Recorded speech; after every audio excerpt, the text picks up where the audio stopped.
Futebolaço, eu sou o Dieguinho. Bom, galera, tá entrando no ar a nossa primeiríssima edição deste sabadão, como sempre, com muitas informações para vocês. Como sempre, com muitas informações. Então já chega deixando o dedo no like no começo do vídeo, que me ajuda bastante. Quem for novo no canal, por favor, já se inscreva, ativa o sininho das notificações e, claro, sigam minha conta pessoal lá no Instagram, beleza? Final de semana chegou e nós vamos saber quem será o último finalista do Campeonato Carioca. Olha, jogos importantes, tem clássico entre Fluminense e Botafogo. É importante ficar de olho nesse jogo. E no jogo do Nova Iguaçu contra o Volta Redonda, o Vasco pode pegar o Nova Iguaçu na semifinal com duas combinações aí de resultado. Talvez com vantagem do empate, talvez não, ou manter como está. O Flamengo pegando o Vasco e o Vasco com inclusive a desvantagem, o Flamengo jogando por resultados iguais ou empate. E aí, Fluminense e Nova Iguaçu se enfrentando. Então, tem muita coisa em jogo nesse final de semana. Começou o Cariocão. Então, vai lá na Stake.com. A Stake é uma gigante mundial, parceira nossa aqui no canal. Colocou a gente na Copa do Mundo de 2022 e tá de volta, tá? Quem usar a palavra promocional Futebolaco, eles dobram o seu primeiro depósito. A Stake tá no mundo todo. É uma empresa australiana e, eles são patrocinadores master do Everton da Inglaterra e aqui no Brasil pegaram o Juventude do Nenê, do vovô garoto. Então pode ir na Stake que eu recomendo e eu confio, tá? Empresa séria, com credibilidade e tá com a gente aqui desde a Copa, beleza? Vai lá na Stake.com, mas tem que ser no link aqui do primeiro comentário fixado do vídeo. Vocês vão me ajudar demais, tá? Esse parceiro comercial aí também é fundamental pra gente. Chegou pra gente fazer aquele upgrade, então dá essa moral pra gente lá na Stake.com. Me dá essa moralzinha. Pô, Dieguinho, não vou postar agora não. Faz o teu cadastro lá e é bom você ter variedade. A gente tem como parceiro aqui outras bets também. Você sempre dá aquela olhadinha na odd e o que tiver melhor pra tu faz a tua fezinha, beleza? Stake.com, parceira do canal Futebolaço. Dito isso, galera, vamos às informações. Primeiro, só dando uma informação para vocês aqui sobre tabela, que tem algumas coisas interessantes aqui, A CBF divulgou a tabela do Campeonato Brasileiro e o Vasco estreia contra o Grêmio em São Januário. Segunda rodada, a gente pega o Red Bull Bragantino fora. Terceira rodada, clássico com o Fluminense, com o mando do Fluminense. Quarta rodada, Criciúma em São Januário. Quinta rodada, Atlético Paranaense fora. Sexta rodada, Vitória em São Januário. Clássico contra o Flamengo, com o mando de campo sendo nosso.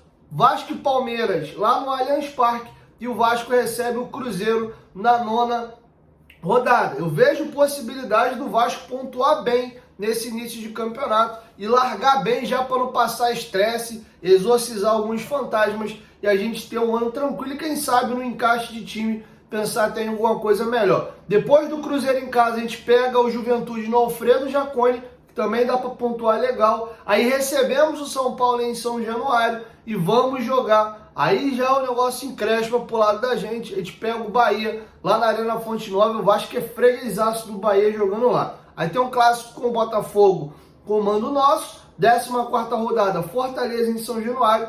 14ª rodada, o Vasco pega o Inter no Beira-Rio. 15ª, meu Deus do céu, esse tabu não acaba nunca. É o dia, se Deus quiser. O Vasco tem que ganhar do Corinthians em São Januário. E aí tem Atlético Goianiense fora, Atlético Mineiro fora, Cuiabá em São Januário. E aí encerra o primeiro turno. Aí depois repete-se tudo no retorno, sendo que é o contrário. Jogos em casa, fora.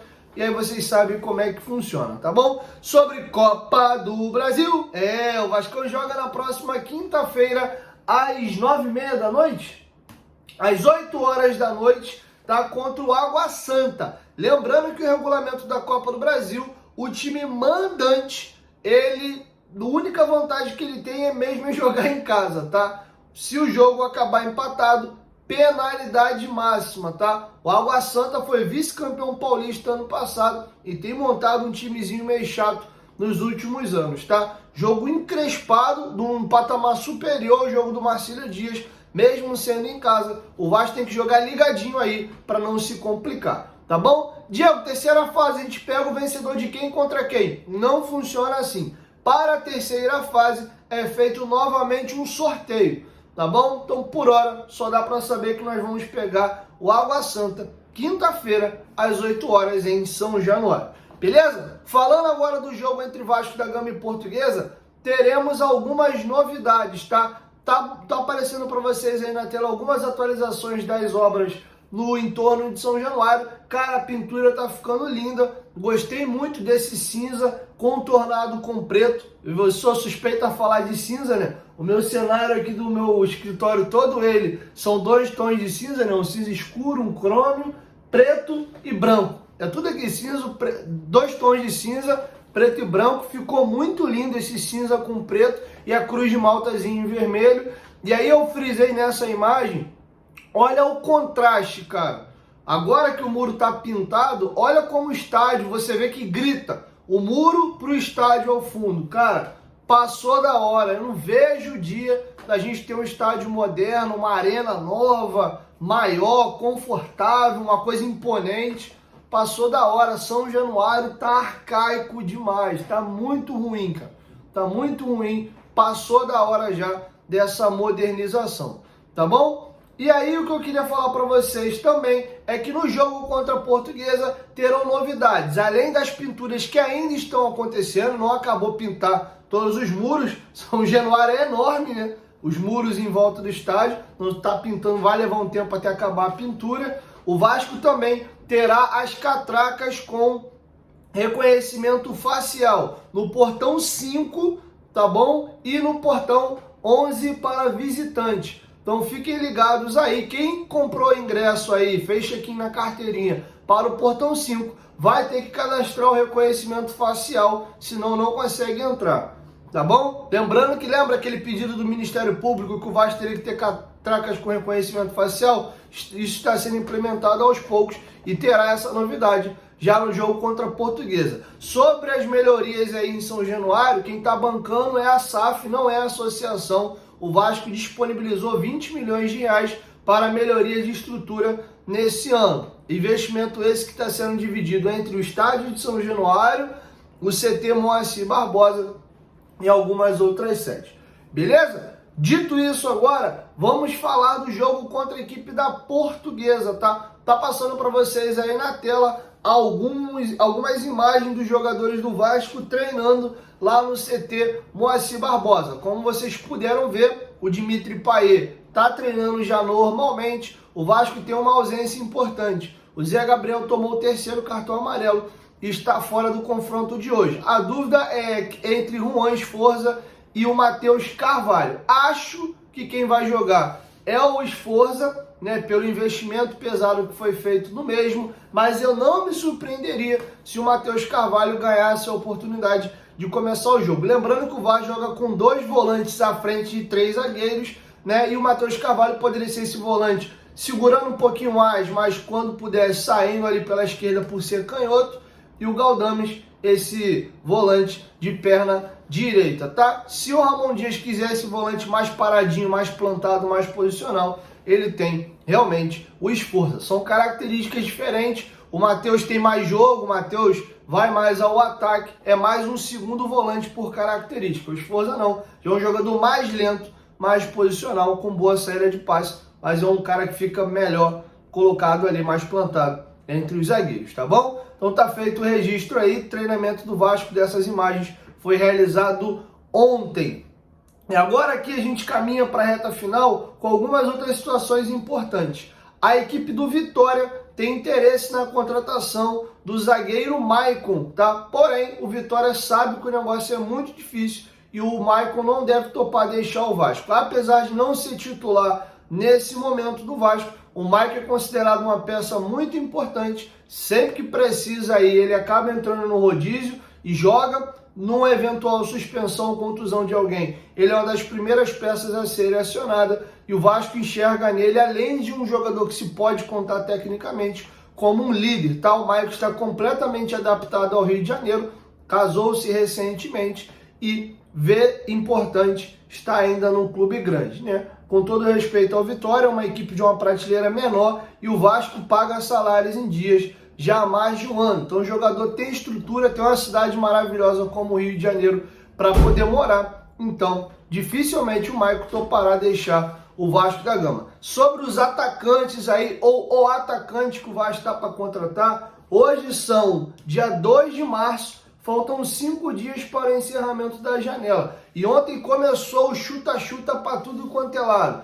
Ligaram o nome do Lincoln, base do Flamengo ao Vasco. Ligaram o nome do TT, do Galatasaray ao Vasco. Ligaram também o nome do Rojas, que joga no... Robert Rojas é o nome. Matias Rojas, meia do Corinthians aí, que está ameaçando entrar na justiça para rescindir o contrato com o Corinthians ou até mesmo acionar a FIFA por uma dívida milionária que o Corinthians tem com o jogador. E era um jogador que, quando foi ao Corinthians, o Vasco queria contratá-lo e ele optou em ir por lá. O Racing vendeu o jogador para o Clube Paulista. Então ligaram o nome do Rojas de novo ao Vasco da Gama. A única certeza que eu tenho sobre esses 3 nomes é que no atual momento o Vasco não negocia com nenhum dos 3, tá bom? O TT, inclusive, informação apurada pelo companheiro Carlos Berbet, moleque que faz um trabalho extraordinário, dá vários furos, ele conseguiu apurar que o TT, né, tem contrato longo ainda com o Galatasaray, não tem a menor pretensão de deixar a Europa nesse momento, tem mercado, e hoje ele ganha pouco mais de 600 mil reais por mês, tá bom? Então a informação que eu tenho é essa. Nenhum dos nomes especulados ontem, pelo menos dos que eu estou trazendo para vocês aqui, de fato, tem uma negociação com o Vasco, tá? O nome ainda não vazou, tá tendo muito chute aí, e a gente fica na expectativa. Vai contratar mesmo? Tem que acelerar. Será que vai ser pique Verratti aos 49 do segundo tempo? Vamos ver, mas para o Carioca já não dá mais tempo, chegando aí é só para a Copa do Brasil na próxima fase, né? Porque o jogo contra o Água Santa já é na quinta-feira, e para o Campeonato Brasileiro, beleza? Então é isso, assim a gente vai encerrando a nossa primeira edição. E só um comentário breve, eu vi vários comentários em vídeos anteriores, eu vou informar vocês rapidinho. Esse boné aqui que eu gravo o vídeo às vezes, ele é da Força Jovem. A galera perguntou onde é que compra. Ele não vende nas lojas gigantes da Colina. Esse boné eu não comprei, eu ganhei.